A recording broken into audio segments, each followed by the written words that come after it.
All right, guys, welcome back to another episode of the Couch Critics podcast. Let us introduce our next guest coming all the way from Ottawa, Canada on a Sunday night, which we really appreciate. He's the founder of Mindlock Mental Training, Dylan Nadler. How are you doing, my man?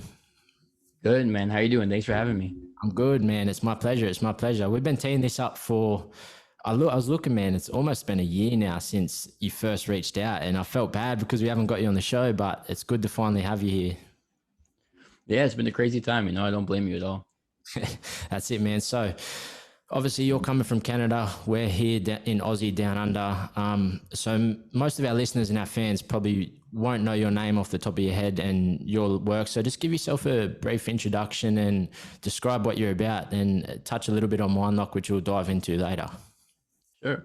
Yeah, so I'm Dylan Nadler. Kind of quick story is I started Taekwondo when I was 5, right? So I was always a really athletic kid, and my parents put me in the martial art, when I was 5 years old. And as I progressed through the sport, I developed a really strong passion for sparring, right? Like for the fighting side. And, the way it works with a lot of the gyms is like a lot of the places don't focus on that. It's Mhm. very separated, right? Because there's other ways to earn your black belt and to do different things. And, the percentage of people that actually fight competitively, it's really slim, right? So what I ended up having to do is when I was 10, I had to switch clubs, or when I was 12, sorry, I had to switch clubs and go to a place that was more geared for fighting. So, at that time I had my black belt already, but I really didn't know how to fight at all. I just kind of had this like energy. So Mm. I show up and I was really, really bad and I had to learn kind of everything all over, but it was still my favorite thing to do. Mm. And, fast forward a few years later, I ended up being multi-time Canadian national champion, Wow. team captain so captain of the national team, traveling all over the world, representing Canada on some of the biggest stages in the world, like Pan Am Championships, US Open. Ended up being, the first Canadian to win the US Open back to back, which is like one of the biggest tournaments. Mm. Going from there and kind of going off of my own athletic experience, I saw firsthand like what it's like to be an athlete and what some of the challenges are and the hurdles and how to really make yourself succeed. And for me, I was never the fastest or the strongest or anything like that in my division, but what I was is I was the toughest, right? So I used the skills that I could control, a lot of my mental skills, and that's what made me successful. So when I stopped competing, I was like, man, I can't believe more people don't focus on this, right? Yeah. Training, we train so hard, we put so many hours into training, but basically zero goes towards the mental game unless you're doing something on your own. How can I get this to as many people as possible? So, from there, I started, making a program, doing my research and figuring out like what's the best way to do this. And what I did from there is I created my company, which is called Mindlock Mental Training. And and I guess fast forward a few years, now we're working with athletes in the UFC, Bellator, Yeah. CFL, NCAA. We just had an Olympian go off to Tokyo, so it's Man. been really good, man. It's been awesome. It's been cool to be able to kind of mix the educational side with the side of just being an athlete and connecting with these guys on a different level of like, yeah, I've been there too, so that's kind of where I'm at now. That's awesome, man. A couple questions from that. When you mentioned you stopped competing, how long ago was that? And was there a reason behind it, or did this just take up too much of your time and you were so interested in this that this is what you wanted to pursue? Yeah, it's a good question. So I stopped competing at the end of 2017, so it Yeah. hasn't even been that long. Yep. um Now the reason behind it's not a sport, Taekwondo, where there's a huge ceiling to it, Mm. right? It's not like the NBA where when you make the league you become rich and famous, or even like mixed martial arts where you can go into the UFC. Like there's places where you can go when you're really good. I mean, Yep. for me, I was ranked top 40 in the world, and it didn't mean much, Mm. right? There weren't a lot of opportunities there. My goal was Olympics 100%, right? My goal was to be in Tokyo back when it was supposed to be in 2020. And Yep. that was a really realistic goal. But the question I had to ask myself was like, man, like what am I giving up for this? Right. Because your whole life, and like I said, I've been doing this for a really long time. I was, in the sport since I was 5. And right now I'm 20, almost 23. Nice, It nice. takes a lot out of you. And you think like, what am I coming back to? So I was like, okay, let's say I go to Tokyo, I win a medal, like that would be amazing. But I come back, and in order for me to get that, well, I'd have to drop out of school, right? Because I'm in university, and I'd have to at least take off a couple of years. I can't work full time, maybe part time. I can't really have much of a social life or a relationship of any sort. It really is kind of giving everything to it for this final push. Let's say I go and I win gold in the Olympics, which is great. I come back. Well, now I have no money, no degree, no family life. So that mixed with a lot of other changes that were happening. I mean, the coach that, my head coach and my team, he had a baby, so he was kind of taking his life in that direction. And a lot of my teammates had stopped because of school and things like that. So it already wasn't really a dynamic or in an environment which I liked, because I had to kind of go somewhere else and train with other people. So when you mixed everything together, I was like, you know what? I don't want to be the kind of guy that stays in something longer than I should, Yeah. just because that's where my identity is, like I'm Dylan the fighter. And if I'm not Dylan the Mm. fighter, I don't know who I am. And you find there's a lot of people that stick in their sport or whatever it is for too long just because they don't know where to go. And I figured, you know what, if I can make it in that, I can make it somewhere else. Yeah. I don't want to hold on longer than I have to. I'm okay with this. And that's why I really didn't have any problem leaving it. But, kind of from there, I since maybe a year now, I've been doing MMA now. So I've been getting back into it, Yeah. learning the other parts, the other martial arts, and kind of using that as a foundation. And it's been really fun to do that. Yeah, you see it almost way too often now, especially in MMA and UFC and stuff. The likes of guys sticking around for way too long, and it's I guess it's okay in sports like basketball and the like of, but when it's in combat sports and competition, I don't think you can overextend your stay because it's pretty dire consequences.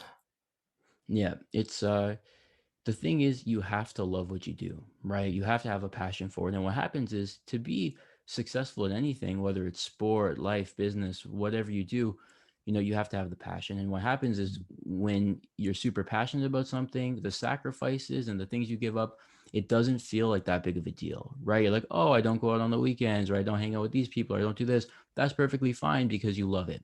The moment that you start to kind of fall out of love with what you're doing, or you lose Mm. passion, every single sacrifice you start to make, you feel it, right? You Yes. carry that burden, and you're like, oh man. And you'll notice that people kind of get to that stage when they start to be really negative about what they're doing. Like, man, I hate this sport. This sucks. I can't believe I'm wasting my time. And I never wanted to be a person that looks back on my kind of athletic career negatively, because of how Mm. much it gave me, right? Yeah. I'm so grateful for everything I've learned and the person I've become because of that sport. The last thing I ever wanted to do is look back with any sort of resentment. And that was the final push that made me like, all right, I'm okay with this, because I'd rather, cut this off now and still look back on this with all the love in the world, than to hold on too long and then be bitter about it. And I think that's a big thing too. Yeah, for sure. I totally agree. A couple more questions on that before we get into Mindlock. What was some of the, you mentioned you faced a couple of challenges that, and people don't really dive into during their athletic career. What's some of the main challenges that you faced mentally whilst competing and training? Yeah, so with Taekwondo, it's like all combat sports, or most combat sports, where there's weight divisions and weight classes. So Yeah. I was cutting a lot of weight too. I mean, I'd be in high school, and I was cutting like 20 pounds to Mm. to compete. But with Taekwondo, we were fighting like every month, right? So it's not like MMA, where maybe you'll have a few fights in a year if you're lucky. Like, I was doing this all the time, so I was basically Mm. always cutting weight. So it was a really tough time. And you know being in high school, where most people aren't like that, it's hard to fit in. And you kind of mix that with always traveling, because Yeah. Taekwondo is such an international sport. I was always in a different country competing. So I mean, at the end of my grade 12 year, which is like our last year in high school, I was gone for more than 50% of the semester. So what I had to do is basically, like, I'd come back and I would just be like, I had to do my schoolwork, because I wasn't the type of person who would bring it with me, because I wanted to stay focused. Yeah. So I'd have to come back and just be disciplined. And I think when you talk about hurdles, especially for young athletes, that was, a big challenge for me, is how do I stay on top of my coursework when I'm gone all the time? So I was basically like, okay, if I have Tuesdays and Thursdays when I'm not training, those are the days I allocate to my work. At lunchtime, I'll eat really quickly, but then I'll also go to the library and quickly do my notes. I'll go home quick. So it's being efficient with your time. And Yeah. then when you add in the factor of cutting weight and never being there, it's easy to be isolated. And I think that's, definitely a challenge. So it's about just, being comfortable with what you're doing, making friends in your gym, and the people that you can find around you that really do support you, because those are the people that matter most, you know? Yeah, you mentioned there how pretty much how much of a commitment it is to be a professional athlete and be training all the time, sparring, how much it takes out of you. But then you transition into Mindlock. I want to know, whilst you were competing, did you have any, well, I guess, did you start your working career in Mindlock? Did you just study and then go out on your own, or did you work any part-time jobs in between whilst competing, or was it all just on the mental, what you're doing now?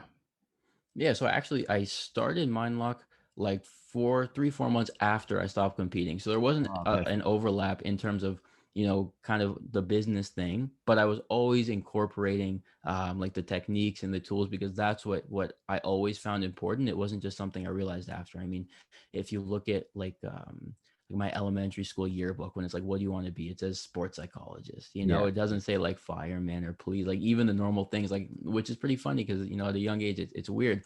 So I always had, kind of like my mindset directed at those things. So when I was competing, I would make sure like I'd have like a book that I kept that I would write in and break down all the opponents I would fight. So I would watch, game tape all the time, even during class. And I would sit there and I'd make tallies of how many times I use this leg, how many times I use that leg, what their go-to Yeah, counter yeah. is. And I would just break people down. And then after breaking them down, I would create kind of like a mental framework of how do I need to approach this fight in order to dominate. So I always had this, kind of at the forefront of my brain of like the mental game is really important. Yeah. So when I stopped competing, even though there wasn't really an overlap of the business side to it, it was a pretty quick transition into, all right, I've kind of been keeping this to myself and maybe to my teammates. Let's get this out there because it's something that is really underused right now. Absolutely. Was there anyone that inspired you in that sense? Was there anyone in whilst you were competing that you could turn to tap into that mental side, or like you said, was it just a passion of yours from when you were younger, or from when you started training? Yeah, I don't know. It's a good question. I think I've always been that way. But I definitely was lucky enough to have, a training system and a coaching staff that was, willing to listen to me. Right. So if I brought this to them, because they were, great at their sport, but also just very smart individuals too. So I'd be able to go to them and say, hey, I broke this guy down. Here's like my 10 sheets of paper.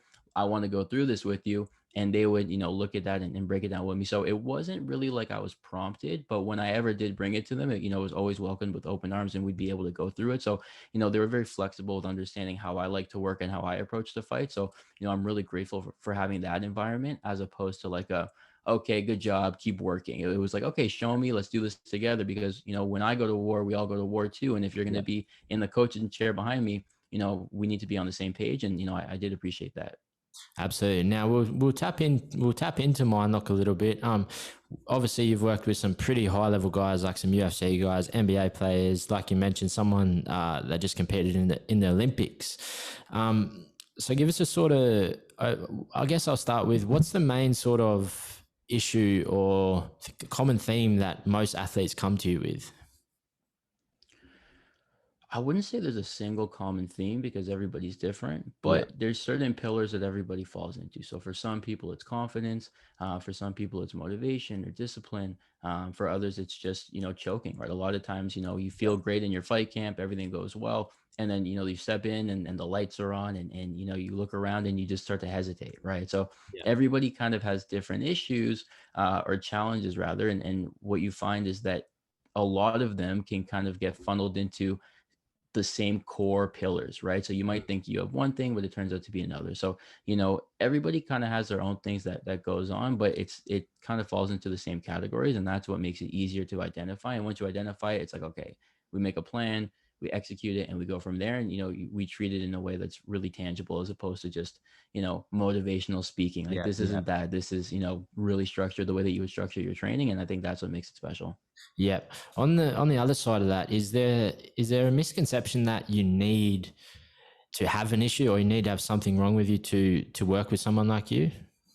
Yeah, I'm glad you said it, man. I mean, for sure. I think there's a ton of misconceptions of like, well, I don't need a mental coach because I'm already tough, Yeah. right? And the go-to counter that I have to that is, well, Floyd Mayweather still is a boxing coach, Yeah. right? You could be the best in the world at something, but you still need to be challenged. You still need your tools to be sharpened. So, I would say if you're super mentally tough and you're super confident, that's even more reason to jump into this, because you're starting at a head start, right? Take the weapons you have and take the tools you have, and you can sharpen them right away, instead of maybe being someone that's further along in the process, further back, and having to build the tools first and then sharpen them. It's a longer process. So if you're the Yeah. type of person where, you're ready to go, you're confident, you've never had a problem, even more the reason to jump into this, because we'll take what you have, and we'll make it even better. So, Yeah. it's the same way where you could be a jiu-jitsu black belt, but you still show up to class. And I think that's really the mindset that matters. And I think it's important to treat it like any other type of training, not where it makes you weak, but it makes you strong, right? Going to strength and Yeah. conditioning classes, doing your technical work, doing your cardio, the way that training makes you better, and that it makes you feel good after. There's no difference with this, right? It's not a sign of weakness, it's a sign of strength. Absolutely. And is it just athletes you work with, or I guess who can come to you for advice? Can regular people that deal with anxiety, maybe in the business or the entrepreneurial world, can they come to you for advice, or is it just mainly athletes that you like to work with? I mean, anybody can come to me, and I'll always kind of read the messages, but I try to stay in my lane. Yeah. I think it's important to do that, because listen, it's not that I couldn't answer these questions, or that it's not even that I don't want to, but I think it's important to stick to what you know. And the last thing that I want to do is kind of pretend to be something I'm not.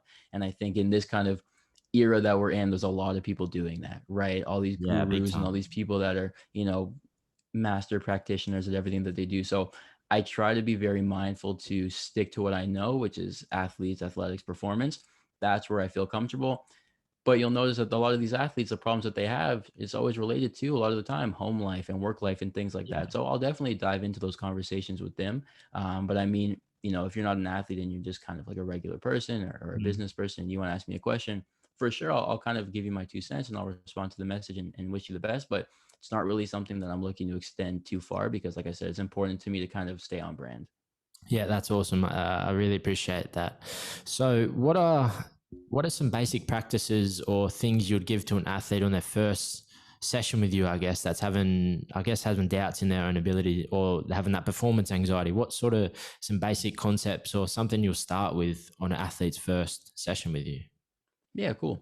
So on the first session, we always do two things. We'll do a goal setting activity, and we'll do a baseline assessment. So the goal setting activity is basically just a way to, look at what your goals are in micro and macro, so long term and short term, and breaking it down really detailed. It's a good foundation to start with.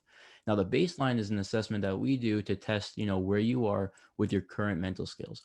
There's no right and wrong. It's not like a pass fail. It really just is like a baseline to see where you are. And what we do is, over the months, we can look back at it, and check in on and say, okay, well, we retested the baseline.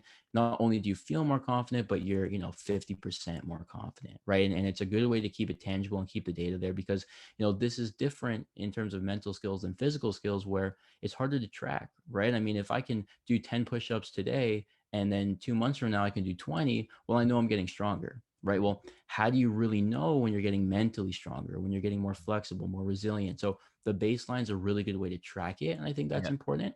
But in terms of like, what's something that you can do right away to make yourself even more mentally strong than you are now, I always start off with journaling. So what I'll Yeah. do is I'll encourage the athletes to, hey, grab a journal, go to the dollar store, right, pick it up for $2, get a pen, throw it in your training bag, right? Because if you leave it at home, you're going to forget half of the things by the time you get there. Throw it in your training bag, and after training, take it out and just write, right? Write about, what did you do today? How did it feel? What frustrated you? What made you feel really good? Right? These are things that are gold to an athlete, right? Because by having that information, you can look at that and completely make plans from that. So there's a quote that I really like, and it says, you have to collect the dots to connect the dots, Mm. right?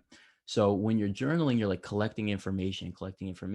And then Yeah. what you can do afterwards is you can scroll through those pages and realize, like, whoa, I'm seeing some trends here, right? On the days in which I slept in later, this is how I felt. On the days in which I ate this is how I performed. When I listened to this song, it made me feel this way. So you can look back and say, wait a second, I didn't realize that this actually impacted my energy levels, but it does clearly, right? So it's a good way to build self-awareness and to document your process. And I think those two things are huge for anyone, let alone an athlete. So document your progress, develop that self-awareness, and it starts with asking yourself questions. How did I feel today?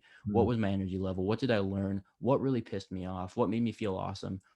That's a great way to start, and you can do that tonight.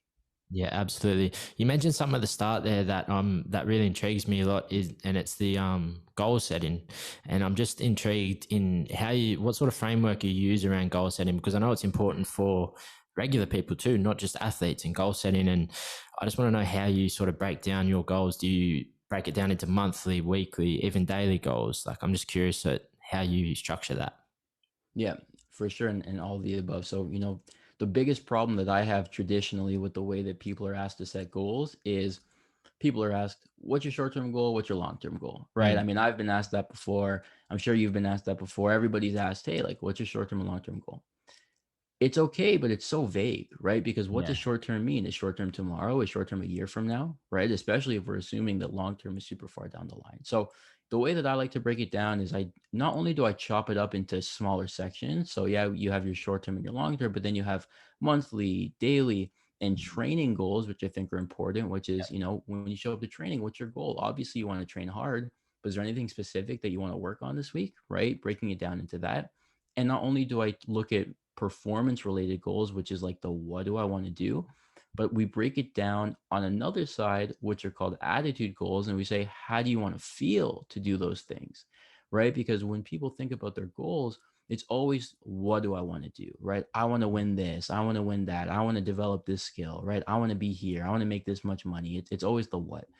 But a good question, and arguably the more important question is, emotionally, attitude wise, how do I need to feel to make that happen? And we never set goals for our attitude, right? You kind of just wake up and you feel how you feel. But imagine you said, well, my goal this month is to really try to be more positive, to be more optimistic, right? To be more flexible and go with the flow. And even when things don't go my way, I keep pushing and I adapt.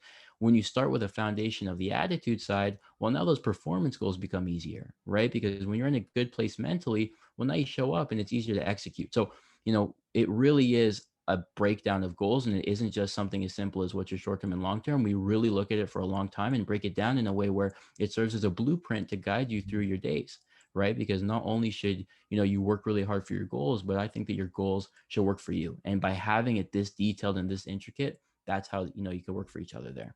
For sure. And does manifesting and visualizing, does that tie into goal setting? Because you goal setting, you know where you want to go monthly, quarterly, 6 monthly. Does having that framework there, does visualization and manifesting them things, whether it be daily or weekly or whatever, does that align in that sense? Yeah, it's like a branch, right? You take one skill and it branches into something else, and you start with goal setting and it turns into visualizing, and like you said, everything can come together. But I kind of like to keep it different and go section by section, because Yeah. if you kind of throw everything at the same time, it's a lot, right? Especially when you're throwing in kind of like activities that people have to keep up with, whether it's journaling or it's taking the time to visualize. Because I mean, taking 10 minutes to visualize seems fine, but then when you Mm. start to try to do it, you're like, oh my, where do I even start? So Yeah. when it comes to visualizing, for sure you visualize based off a goal that you have, right? So if your goal is, I have a fight coming up in 6 weeks, I want to dominate. Yeah, that's what you're going to visualize. But even the way that we structure visualization, because I care a lot about breaking things down, is, having a blueprint for that too, is not just visualizing yourself winning, but how are you going to do that? Mm. Right? What's the first step? And what you'll find is, you can start the visualization process far before the actual event starts, right? So if we're looking at fighting as the sport that we're talking about, a lot of times people visualize the referee saying start and then them dominating, right? That's how you visualize the fight. I would argue that you could start visualizing 48 hours, 24 hours before the fight even starts, because you look at, when do the routines kick in, right? When do the repeatable things start to happen? Well, you weigh in and you always know, okay, after I weigh in, I like to go get this type of food. And after I get this type of food, I know I like to watch this show. And after I watch this show, I know I like to take a nap. So the repeatable events that you can visualize kick in before the fight itself. And when you look at when people start to kind of break down mentally and get the most nervous and anxious, it's not in the fight, it's beforehand, right? So if you can take the time to visualize the process leading up to the fight and then the fight itself, I mean, that's where you're golden. So, for sure, there's tons of exercises to do around that. And I like to start it even earlier than just the fight itself.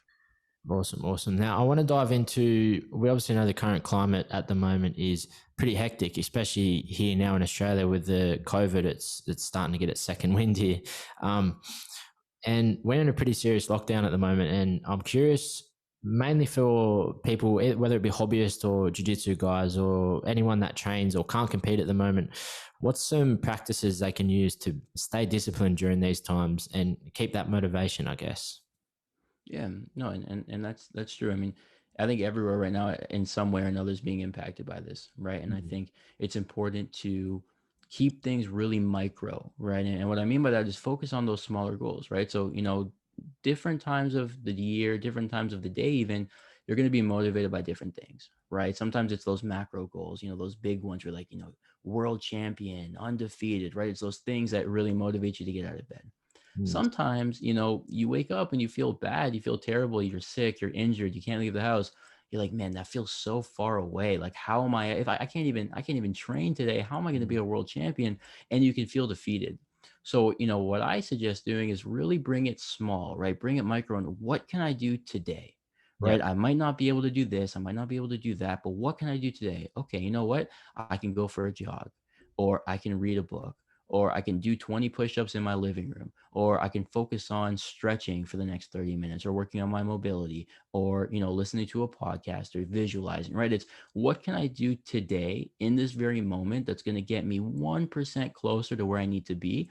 And when you focus on the things you can do instead of all the things that we can't, Yep. that's a good way to keep your motivation up, because it's so easy to be like, well, the gym's closed and I don't have Yeah, any it is. training partners and I can't leave the house and though it's raining outside. Like there's so many reasons to be negative. Mm. Don't be that person, because that person could be the person you're fighting against, and you want to be, as advanced as you can be, so you differentiate yourself from them, right? Be positive, focus on the things you can do, bring it super small, and ask yourself, well, what can I do right now? And I think that's a good way to stay on top of things and be disciplined. Absolutely. I think that's super, super important lesson. And I think a lot of people, not just athletes, will get a lot from what you just said there. So personally, on a personal note, did you have to change anything with the way you run your business due to the COVID-19? Did you have to pivot in any way? You couldn't do any face-to-face. Did you have to change anything in the way you run things? So I got pretty lucky. So, the way that I work with all my athletes is basically like, what we're doing now. I do it Cool. all online consulting like this. And it kind of just happened like that because almost all of my clients are international, right? A lot of them in the States, even some in Australia too. So, it didn't impact me in terms of the ability to run the sessions, because I do it virtually, and anything that we go over, I just Yeah. email out. So if we do that goal setting activity, instead of you having to like sit there and write it down, I keep note of it. I send it out to you.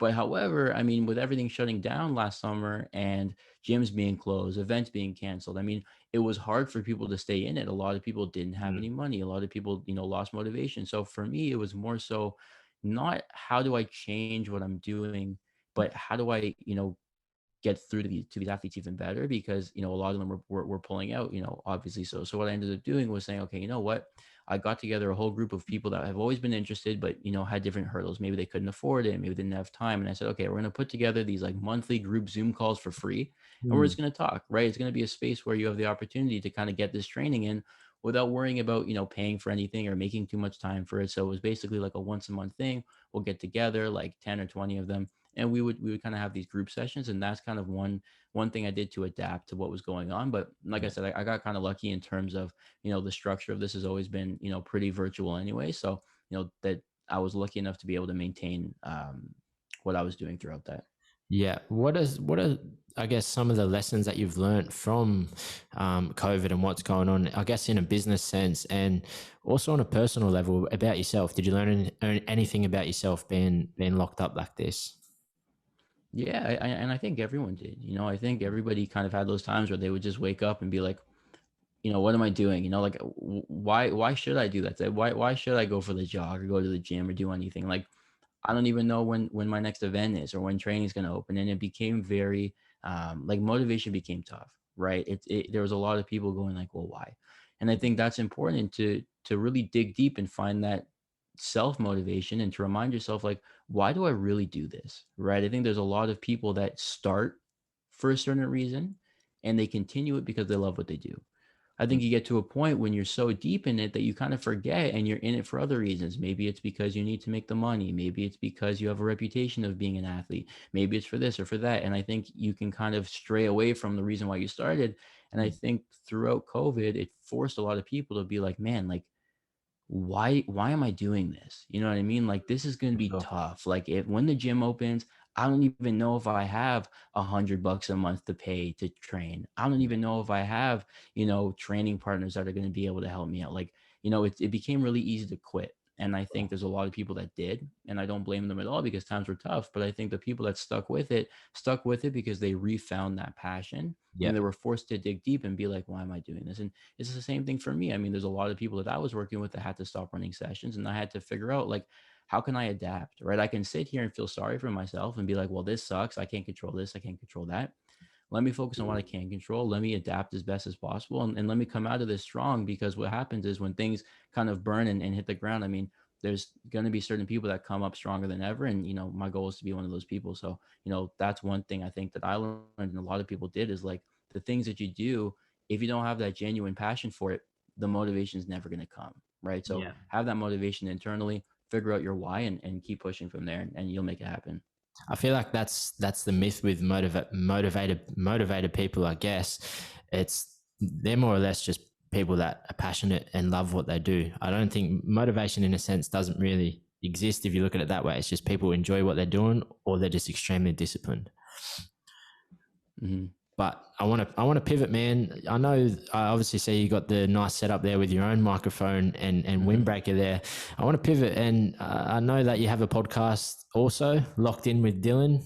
I just want to know, what was the inspiration behind starting this? I can obviously tell you're very articulate and well spoken. So, what was the catalyst and the inspiration behind starting Locked In with Dylan? Well, thanks, man. Thanks for the Of compliment. course. Um, that was actually something that too came from adapting to COVID and figuring out, like, what can I do, right? What are the things that I can do that I'm in control of? And what's funny is, I have these conversations with athletes all the time, right? I'll run sessions, and the things we talk about are really, really helpful. They're really important things. I mean, the things that we talk about, there's things that could help a lot of people, right? And obviously they're private, and it's not like I'm going to go post about anything that we talk about, or share a video of the session, because it's Yeah. private. But at the same time, I think athletes are a lot more willing to talk about what they're going through and the challenges they face and the struggles than I think maybe they were a year ago, 2 years ago, 3 years Yeah. ago, 10 years ago. So what I did is I figured, you know what? Let's create a platform where we can have the same conversations we're having, but with people being able to watch and listen and have an audience there, because there's so many gems that come up from these conversations. you Mm. know, let's share this, right? So having conversations with professional fighters and sports agents and Yeah. different coaches, and trying to get every different aspect of what it is to be an athlete from all these different personalities, and break it down from there and have these conversations. And instead of it being me and you one-on-one private, kind of doesn't go anywhere after that, Yeah. having the ability to say, man, taking these things that we talk about anyways, but having an audience to really gain from it, because there's so many things that we kind of uncover in these conversations where I go, man, there's 1,000 people out there that have the same problem, and if they were here listening to it, they'd feel way better. And I think Yeah. that was my way of saying, okay, it's one thing to have the private sessions, which is important, but for the people that are comfortable with it, let's open this up and have a chance for other people to listen, and that's been huge. Absolutely. It almost gives people, a chance to sit in, even myself listening to Joe Rogan, your podcast, everyone's podcast. It gives you a chance to be in a conversation that in reality you'd never be sitting in on a conversation like that, and you can gain so much from it. And it's so raw and direct to consumer that I think the way podcasting is going, I feel like it's taken over the media world in a sense.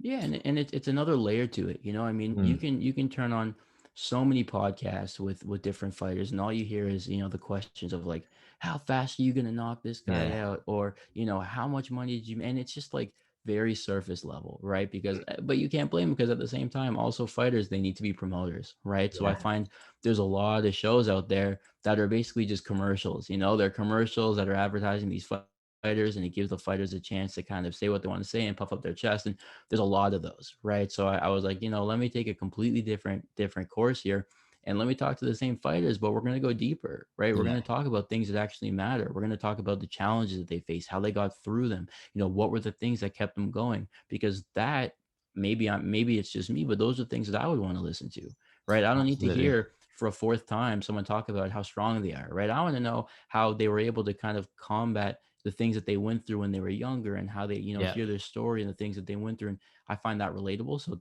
that was kind of the route that I wanted to take. And I think that's why, it was important to do it that way. I think that's the key word there. It makes almost superhuman people like these high level fighters and basketball players relatable to normal people. And it makes you think that that's what they're doing is not achievable, but you can do things for yourself. They face the same challenges you do. But where can people find your podcast? Is it Spotify, YouTube, all the regular places? Yeah, everywhere. Apple Music, Spotify, video version is on YouTube too. So Cool. anywhere that you kind of listen and watch your podcast, it'll be there. That's it. So that's locked in with Dylan. One last question I want to ask: what's the best thing or the best lesson you've learned from podcasting? The best thing that's come from podcasting? It's a good question. I think, you know what? And I haven't done it a lot. I think I've only done maybe like 4 or 5 episodes. So, Yeah. Not at your level at all. I would say that, in order to be a good podcaster, you need to be able to ask the right questions. Yeah. Right. Yeah. And you definitely know that too. You need to do your research. You need to be able to understand what you're asking, because you don't want to ask something that, maybe has been answered 1,000 times. You don't want to ask something that maybe someone's uncomfortable with, or whatever it is. So, thought-provoking questions are the best way to get a genuine response out of somebody. Absolutely. And I think as a guest, people respect that, right? Mm. By you doing your research on me and asking me a personal question, I'm going to be more willing to answer that because I know you put the work in, right? It's not just like, hey, tell me your story, and then we go from there, and it feels like we're just kind of having a conversation, which can be nice. But at the same time, I think people value when you put time into kind of understanding them. So I would say the one thing that I learned is take the time, do the research, ask thought-provoking questions, and that's how you're going to get the most genuine responses. And there's nothing better than that. I completely agree. And I think that almost ties into what you said earlier about your podcast and what you like to ask these fighters. They can say they're going to knock some dude out 100 times and you don't care for it. But when you know what they wake up and do in the morning, what's their morning routine, what they do before bed, that's what people really want to know. People are just curious. And I feel like tapping into that and making things more relatable is the best type of podcasting for me. I agree, man. Absolutely. So we reached out, man, to a few of our listeners and our fans to get them involved, which we like to do at the end of the podcast, and to shoot some questions at you. So I've got a few here, man, and we'll try and get through them quick. There's a few gems in there too. So let's do it, man. I got the time. Yeah, let's go. So first one I will hit. It'll be dinner with 3 people, dead or alive. Who would you choose? That's a good question. Okay. I would say GSP number 1. Let's go. Yeah. He was my, I don't even know if you can see it here, but I have the action figure here. Yeah. And then I have a signed glove from him over there. I wish I could show you behind. We've got about 20 Zing Pops sitting on 20 Funko Pops sitting on the thing on the shelf there. So I'm with you. That's so funny. So yeah, that's been my guy. I mean, a Canadian, that's always been my guy. So GSP for sure. Man, that's a tough question. I'm also a pretty weird guy, so I feel like I have interesting answers. You know what? It's a dinner with 3 people. Okay. I would say Drake.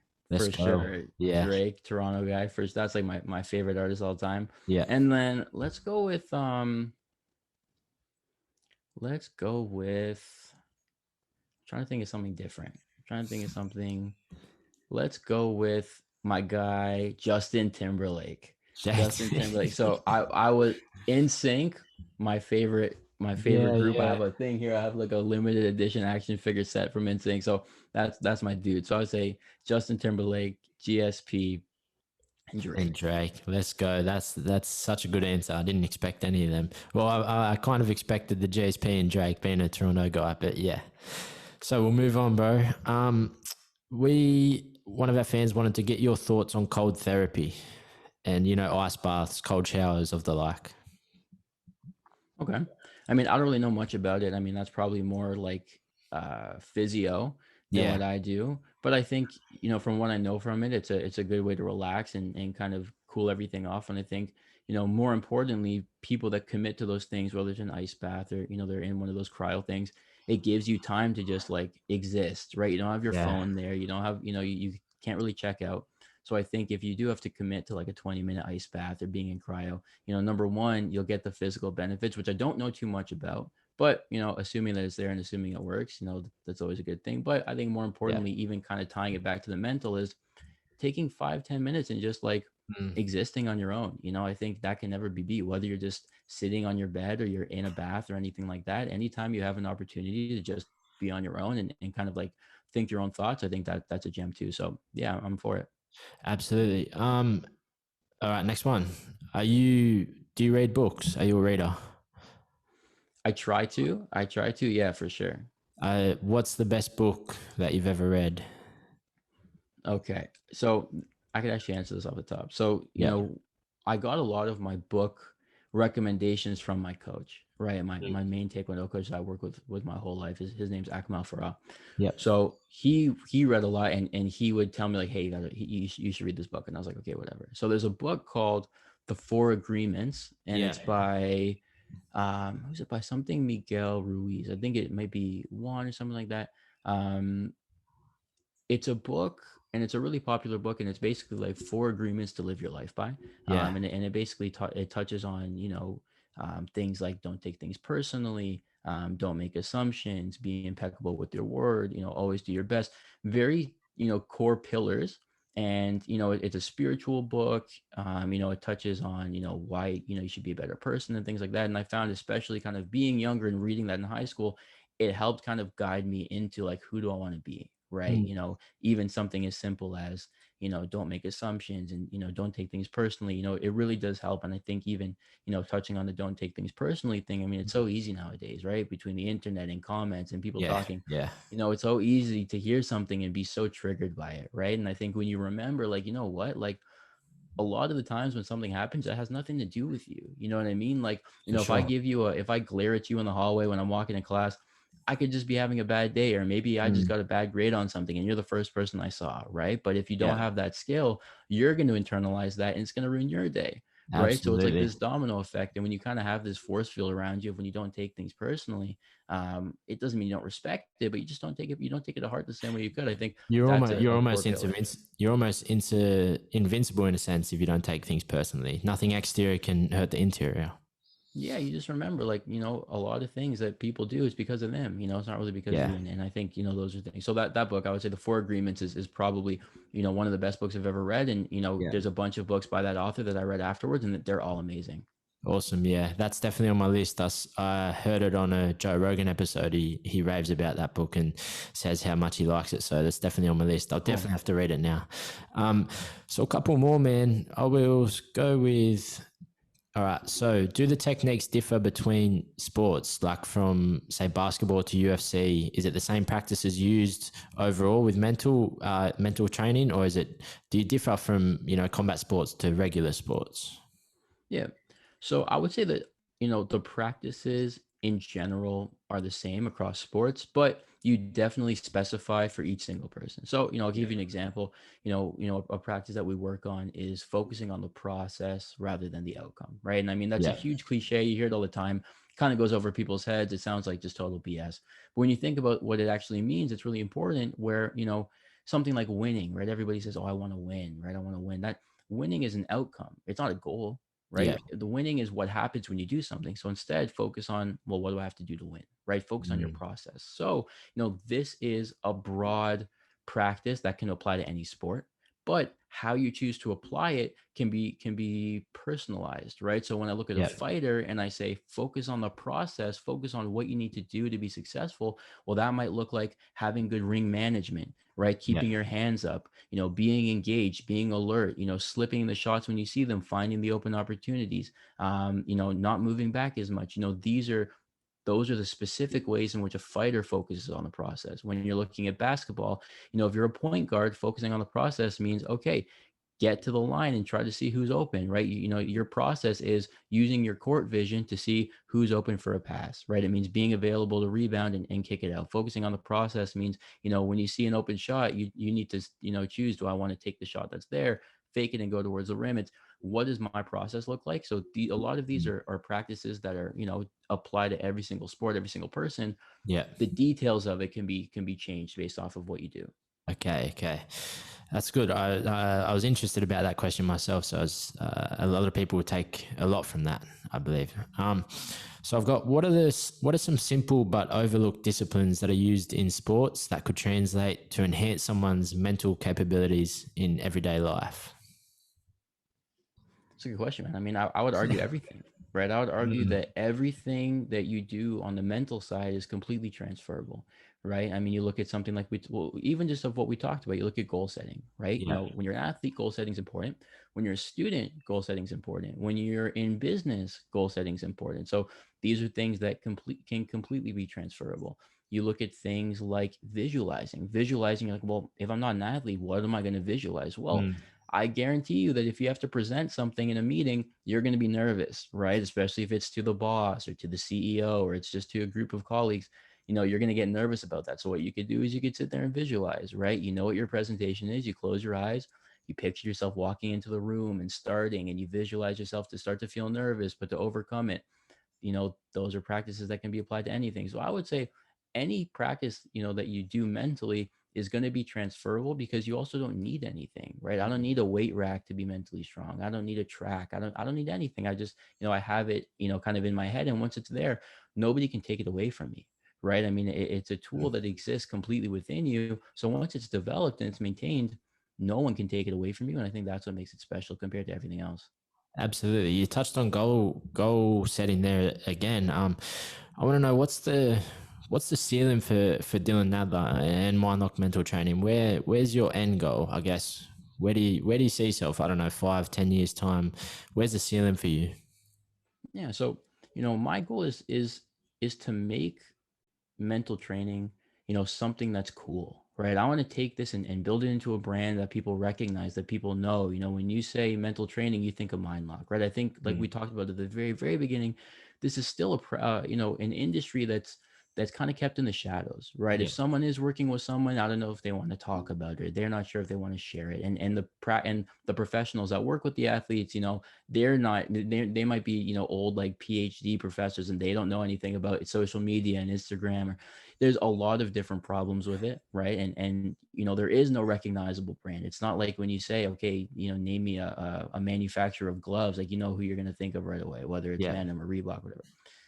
There's nothing like that for this. So my goal, honestly, and what the ceiling is to be recognizable, is to make mental training cool, is to make it popular, to make people want to do it, right? To be at a place where, you know, dominating the industry, not just of MMA, but of all sports, because this is something that's transferable between sports and even outside of that. So, you know, when I look at, you know, where I want to take this is keeping it on the track that I'm at and turning this into something that's cool, that's recognizable, that's a brand that people want to be a part of instead of keeping the shadows. That's awesome, man. That's awesome. I think that's a good way to finish this off, brother. You know, I'm really happy that we've done this. I'm stoked that I've got you on, man. I've enjoyed your chat. I think a lot of people will get so much out of this. Like you said, I can see with the trajectory you're on. I know Mindlock Mental Training will be at that point, and when people do think of mental training, the first thing that's going to come to mind is Mindlock, and I'm sure of that worldwide. So I really appreciate you jumping on, man. Let everyone know where they can find you, your socials. Yeah, for sure, man. You can find me at Instagram. So it's at Mindlock with an underscore. If you Yep. want to see my personal page, it's Dylan Nadler with an underscore there too. You Yep. can check out the website. It's www.mindlock.ca. So Yep. CA, the Canada one. Um, Let's I'm go. trying to think YouTube, you know, same thing there. You just search up Mindlock. Basically, anytime you search up Mindlock, it'll be there. So go Yep. ahead, feel free, shoot me a message. I'm always around. There you go. There you go, everybody. Thanks for listening. That's Dylan Nadler, the founder of Mindlock Mental Training, legend in the game, and a trailblazer in mental training. Thanks, everybody. The couch is uncut with Callum, Sponge and Bo, talking everything, lifestyle, sports as well, with self-development and everything in between. These boys got what you need.